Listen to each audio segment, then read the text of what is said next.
Hi, welcome to Studio 708. In this video, we are going to create our top and sleeve sloper patterns.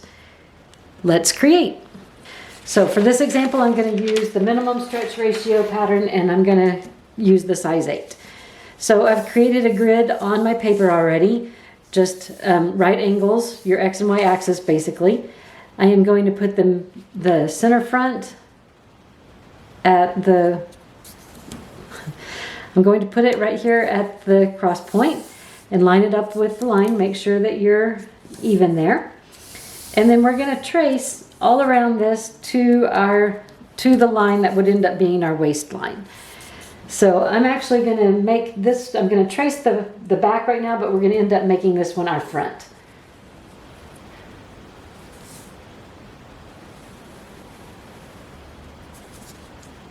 So just trace your pattern as you have it.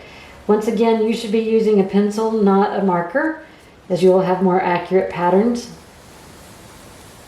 I'm tracing the back armhole, but like I said, I'm going to end up tracing this to the front in just a minute, and I'll show you how I'm going to do that.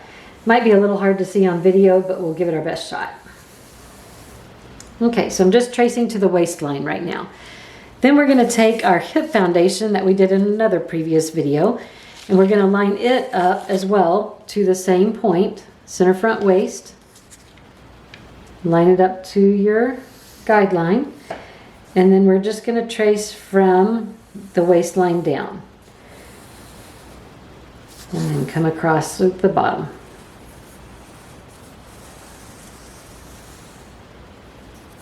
Okay, so now we've got a very weird angle right there, and that's okay. We will fix that.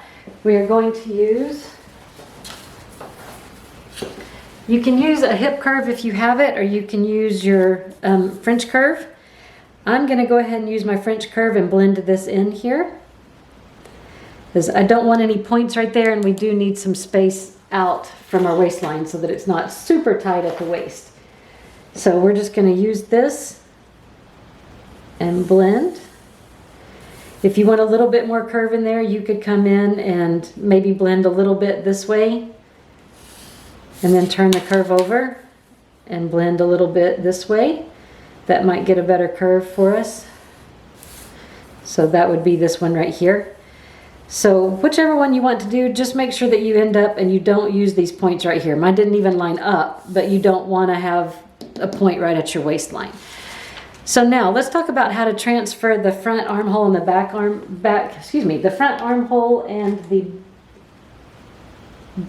front neckline, if I could get my words out, to your paper underneath. So we're going to grab our pencil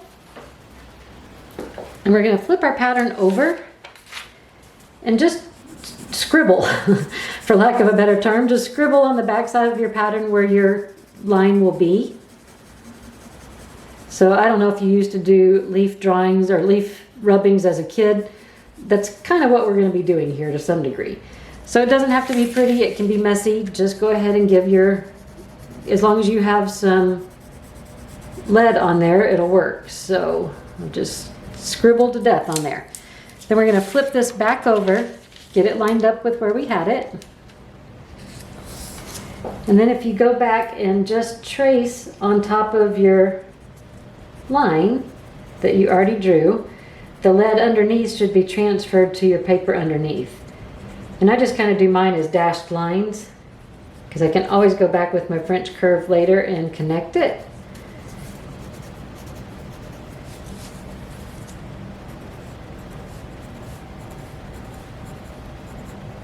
Okay, so I know it's going to be a little hard to see on video, but I can see my front neckline and I can see my front armhole. So I'm going to take my French curve, line this back up, and then go ahead and draw a connected line. So once again, please use your pencil, not the marker. But just so you can see it, that would be my front armhole, and this will be my front neckline. Okay, I can also see I need to bring up my guideline here at the center front, so we'll go ahead and draw that. Okay, so this one will be my front, so I'm going to mark off my back neck and my back armhole because I don't need that for this side. And then we'll go ahead and trace, flip it over and trace our back.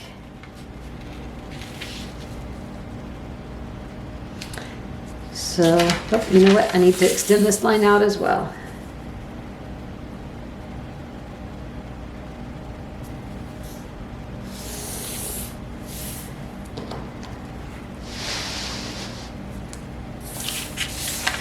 Okay, so line that up at your center back to the same guideline that we used on the front. And same method, you're just going to trace your pattern here.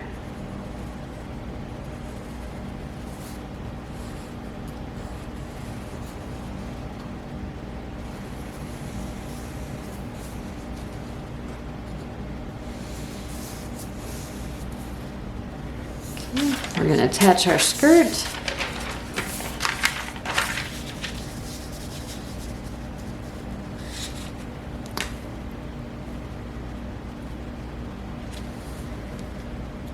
And go ahead and draw that. Now I want to make sure that I get the same side seam because I don't like having different side seams on the front to the back. I want my seams to exactly match. So in this case, I will go ahead and cut this one out and then trace it onto that side so that I know I'm getting exactly the same thing.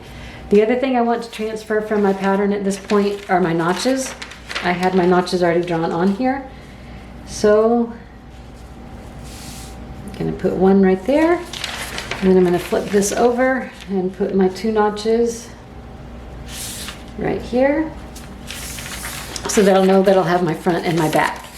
So I'm going to go ahead and label these while they're here even before I cut them out, that this will be my top sloper.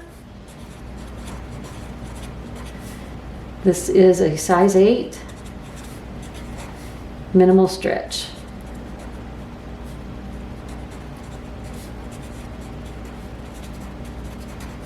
This is my back sloper. Oh, back top sloper. Size 8, minimal stretch.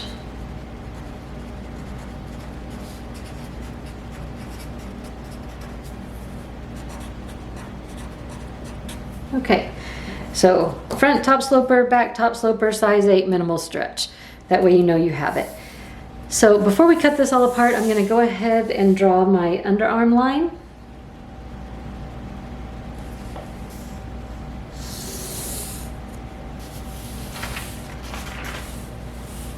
And I'm going to go ahead and mark my bust point. So on this one, you can punch a hole through your pattern with your awl if you want to, or you can do the same method where you're just going to color on the back of this, and then when you flip this over, you would do the same kind of leaf rubbing method that we did on the front neckline and the front armhole. Mine was already marked here, so I'm just going to go ahead, or I'd already put a hole in it, so I'm going to go ahead and mark that. So my bust point is right here. Okay, I believe we have all the tracings or all the markings that we need for that now, so we can set that aside. Okay, I'm going to go ahead and cut this out.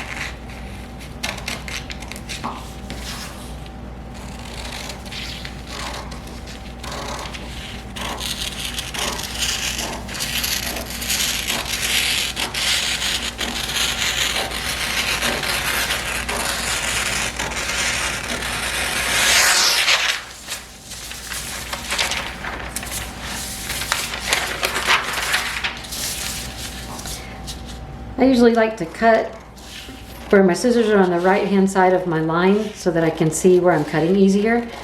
I cut with my paper flat on the table. For the most part, sometimes I pick it up and hold it. It really depends on what paper I'm using. Since I used my marker, I'm also cutting right inside the lines instead of right on it. With your pencil, which should be much more accurate, as we always say, now make sure we're cutting the right line. You can cut pretty much right on the line, but just remember, the more you trace your pattern, the bigger your pattern will get eventually, because you'll be adding to it. So you definitely don't want to be cutting on the outside of the line. So basically, if you're cutting with your pencil line, you should try to split the line so that it's right in half. That way you shouldn't have any trouble. Okay, there's our front. Let's go ahead and cut out our back.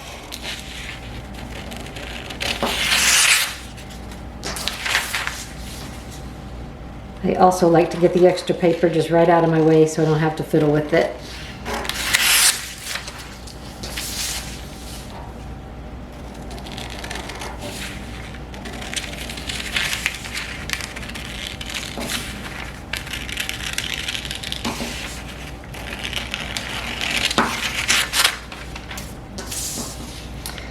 Okay, as this is a sloper pattern, we also do not have any seam allowance on this.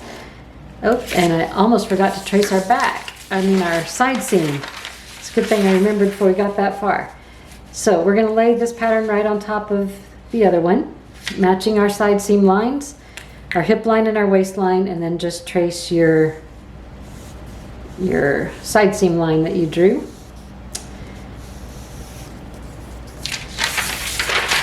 And then cut it just in time. So yeah, don't forget to do that.